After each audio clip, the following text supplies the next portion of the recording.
प्यारे बच्चों, आज हम विज्ञान का तीसरा अध्याय शुरू करेंगे जिसका शीर्षक है रेशों से वस्त्र तक। क्या आप जानते हैं कि जो वस्त्र हम पहनते हैं वो किस चीज़ से बनते हैं? तो इसका उत्तर आएगा, जो सभी वस्त्र हैं वो धागों से बनते हैं। और धागे कैसे बनाए जाते हैं?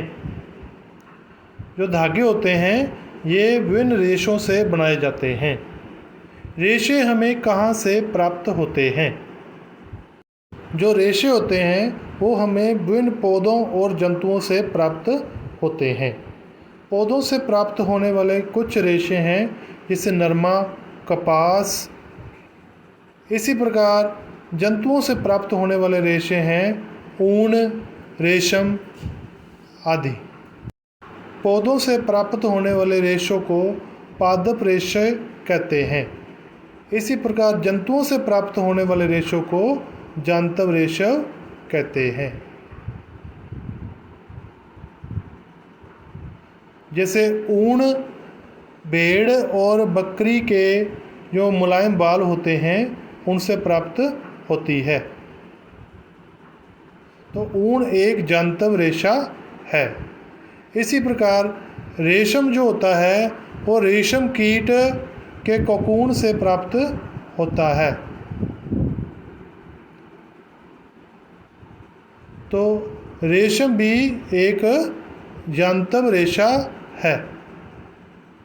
इसी प्रकार कुछ रेशे ऐसे भी होते हैं जो ना तो किसी पौधे से और ना ही किसी जंतु से प्राप्त होते हैं।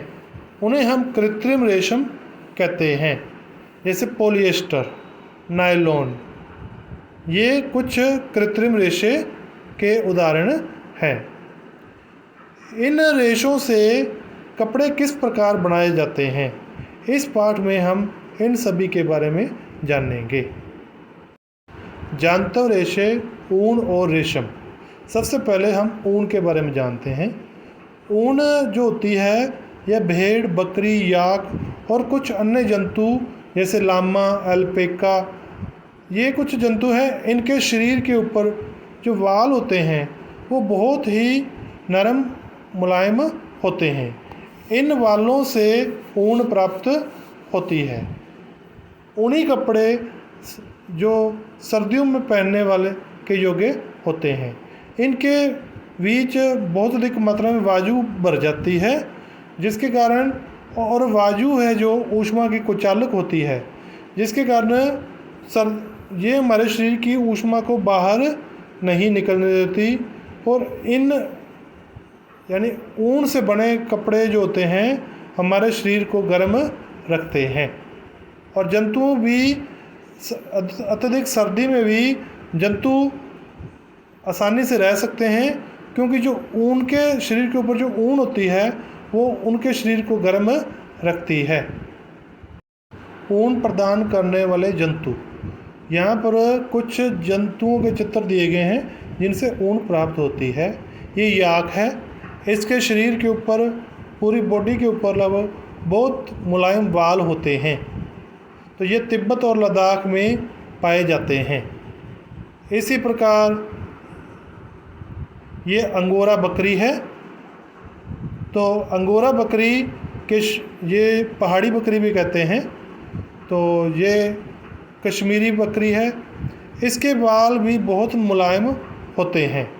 इसी प्रकार ये ऊँट है। ऊँट के शरीर के ऊपर भी घने मुलायम बाल होते हैं। इसी प्रकार ये लामा, ये दक्षिण अमेरिका में पाया जाता है, ठीक है। और अल्पेका भी दक्षिण अमेरिका में पाया जाता है। इनके शरीर के ऊपर घने बाल होते हैं जिनसे ऊन प्राप्त होती है।